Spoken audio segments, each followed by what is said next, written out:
तो उनकी नौकरी लग जाती है और उनके ठाट-बाट निराले हो जाते हैं। और तो ये निश्चित बात है, गरीबी हम बिल्कुल आप लोगों की जड़ से मिटा देंगे।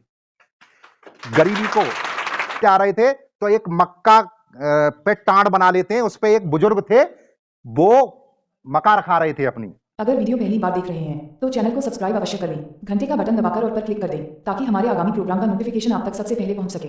वीडियो को लाइक शेयर करना ना भूलें।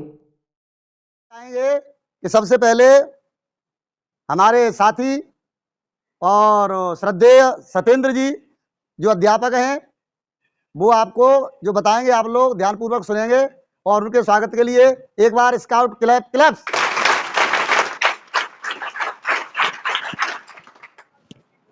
सबसे पहले तथागत गौतम बुद्ध जी के चरणों में नमन करते हुए और हमारे महापुरुष बेजुबान को जुबान देने वाले और हम सबको गुलामी के बाद आजादी देने वाले बाबा साहब, और आज हम जिस विद्यालय में बैठे हैं ये अधिकार देने वाली माता सावित्रीबाई फूले और हमारे तमाम महापुरुषों के चरणों में नमन करते हुए, और आज हमारे बीच में परम श्रद्धेय गुरुजी, हमारे आपके विद्यालय के प्रधानाध्यापक श्रद्धेय महेश चंद्र जी, और हमारे साथी अध्यापक जी, और हमारे साथी श्रद्धेय देवेंद्र जी और श्रद्धेय ब्रजभान जी, आज आप लोगों के बीच में आए हैं। और मेरे प्यारे बच्चों, देखिए, मैं आपको बताने का ये प्रयास करूंगा कि आज हम यहां बैठे हैं तो किस वजह से बैठे हैं। बाबा साहब ने बोला था कि सुबह सुबह 2 घंटियां बजती हैं, एक मंदिर की घंटी बजती है और एक स्कूल की घंटी बजती है। जिस दिन मंदिर की जो लाइन लगी हुई है वो स्कूल में लाइन लग जाएगी, उस दिन हमारा देश बहुत आगे पहुंच जाएगा।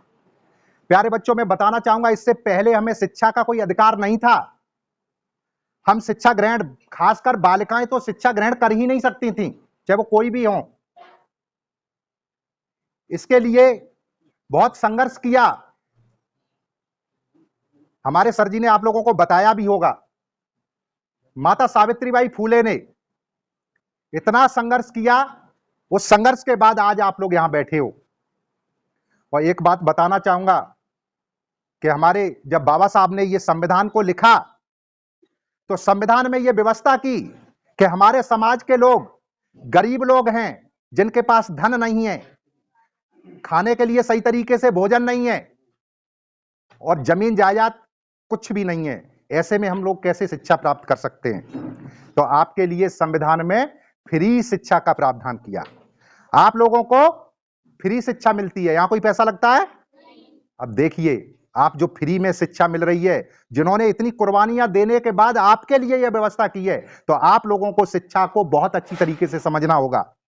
बाबा साहब ने कहा था, शिक्षा वो शेरनी का दूध है, जो पिएगा वो दहाड़ेगा।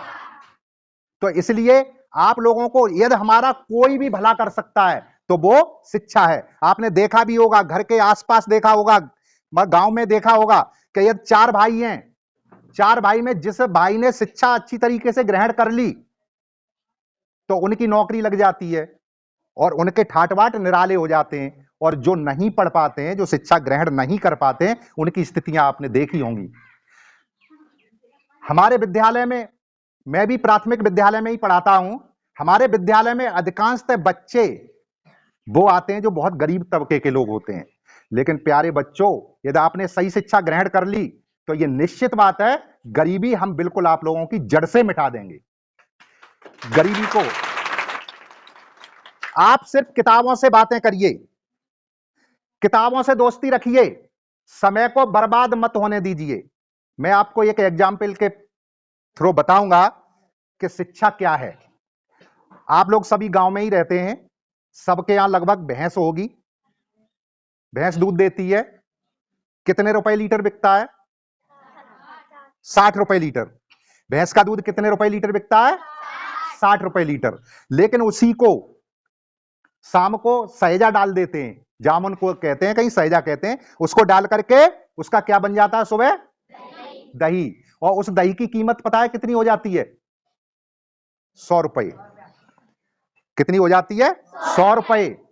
लेकिन उसके बाद सुबह देखा होगा हमारी माता जी उसको रई चलाती हैं। किसी के यहां तो बिजली की आ गई है, बिजली की लगा दी तो रई चलाती हैं। उसके बाद उसमें से क्या निकलता है? मक्खन। और बाकी का क्या रह जाता है? मट्ठा। मक्खन की कीमत यानी घी बनता है, उसकी कीमत कितनी हो जाती है? 700 रुपए केजी, 700-800 रुपए किलो। और मट्ठे की कीमत कितनी हो जाती है? कितनी होती है? यदि पड़ोसी भी मांगने आ जाए तो एक कमंडल भर के दे देते हैं, ले जाओ, दे देते हैं। कोई मांगने आए, क्या आपने कभी ऐसा देखा है कि घी को भर के दे दिया हो, पड़ोसी आए हो, एक लोटा घी भर के दे दो, दे दो, कर देते हैं? नहीं देते ना। तो बेटे बस वही दूध हो तुम, दूध का दही बनेगा और दही के बाद उसको फेर के आपको मक्खन बनना है या मट्ठा, आप ये बताइए। यदि मक्खन बनना है तो आपको किताबी रूपी ये रई इतनी चला दो, इतनी चला दो अपने दिमाग को कि वो मक्खन प्योर देसी घी बन जाए। और ये बिल्कुल संभव है। इसलिए आप ज्यादा से ज्यादा किताबों को पढ़िए, अपने महान पुरुषों को पढ़िए। आज से ही ये प्रण करिए, निश्चित ये प्रण करिए कि हमें पढ़ना है। मैं भी बहुत गरीब था बेटा, स्थितियां बहुत खराब थी और पढ़ाई के लिए भी पैसे नहीं थे। अपने खुद पढ़ा पढ़ा करके फिर हमने पढ़ाई शुरू की। और आज देखिए आप सब लोगों के सामने सभी है, हम लोगों की सबकी स्थितियां ऐसी होती हैं, सबकी थी इससे पहले। तो जो हमें बाबा साहब ने जिस संविधान के जरिए इतनी सुविधाएं दी हैं बेटा, 86वें संशोधन में 21 का जोड़ करके निःशुल्क और अनिवार्य शिक्षा आप लोगों को दी है। तो आप ऐसा कभी मत समझना कि ये हमें फ्री में मिल रही है। गार्जियंस आपके भले ही नहीं है, एक्टिव नहीं है, इतना नहीं समझते हैं कि हमें बच्चों को किस तरीके से पढ़ाना है, लेकिन बच्चों आप समझते हो, आपको परिवर्तन लाना है। ऐसे ही सब स्कूलों में स्थितियां हैं, बच्चियां हमारे यहां ज्यादा होती हैं और बच्चों की संख्या कम होती है, क्योंकि बच्चों को प्राइवेट विद्यालय में पढ़ाते हैं और बच्चियों को सरकारी विद्यालय में। लेकिन मैं आपको बता दूंगा, ज्यादा दूर नहीं है मेरा विद्यालय, आप बच्चियों को देखिए, जो प्राइवेट वाले हैं उनसे भी कंपटीशन करवा लो, वैसे ही आप हैं।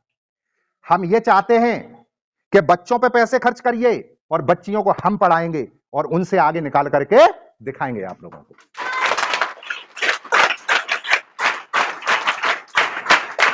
तो इस तरीके से आपको ज्यादा समय न लेते हुए आप लोगों से आज से ही अपने दिमाग में यह चीज भर लीजिए कि हमें पढ़ना है और परिवर्तन करना है। परिवर्तन मींस आप लोगों को बहुत आगे जाना है, जिसके लिए रास्ता चाहिए।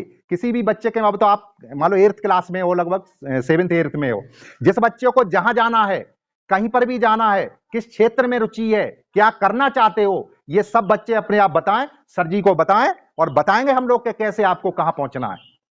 सिर्फ मेहनत आपको करनी है। इसके लिए एक बताऊंगा और एग्जाम्पल है छोटा सा, कि देखिए हमारे बच्चे नहीं जानते, एक मथुरा की बात है सर, हम कमिश्नर साहब थे रिटायरमेंट, हमने उनसे मुलाकात हुई थी, तो वो बता रहे थे कि हम बरसात में पढ़ने जा रहे थे, हमें रुचि थी बहुत पढ़ने की, तो वो पढ़ने जा रहे थे, तो एक मक्का पे टांड बना लेते हैं, उस पे एक बुजुर्ग थे, वो मक्का रखा रहे थे अपनी, हाँ बरसात हो रही थी, बरसात हो रही थी, तो वो बच्चा, पहले छाते नहीं थे बेटा, इतनी वो नहीं थी, तो वो बोरी की वो बना के और कप और किताबों को लेकर के जा रहे थे। तो वो बुजुर्ग बोल रहे थे कि बेटा कहां जा रहा है तू ऐसी बरसात में पढ़ने, नहीं आ रहा ही तू कलेक्टर बनेगा। बच्चे के दिमाग में ये बैठ गया, ये कलेक्टर क्या होता है। वो विद्यालय गया और जाकर के पूछा, सर जी ये कलेक्टर क्या होता है। बोले कि कलेक्टर जिला का सबसे बड़ा, जिला का मालिक होता है, सबसे बड़ा अधिकारी होता है। कि सर कैसे बनते हैं, कि पढ़ने से। कि पढ़ने से और कुछ करना पड़ता है सर, पैसा ऐसा चाहिए कि नहीं, कुछ नहीं चाहिए। किससे बनते हैं, कि सिर्फ पढ़ने से। तो उन्होंने कही आज से मैं ये शपथ लेता हूं कि मैं इतना पढ़ूंगा कि मुझे कलेक्टर ही बनना है। और वो वास्तविक इतना पढ़े, उसके बाद वो आईएएस की परीक्षा फाइट की। सबसे पहले वो उन्हीं बुजुर्ग के पास गए और जाकर के उनके पैर छुए, उन्हें कि साहब आपकी वजह से आज मैं कलेक्टर बन गया।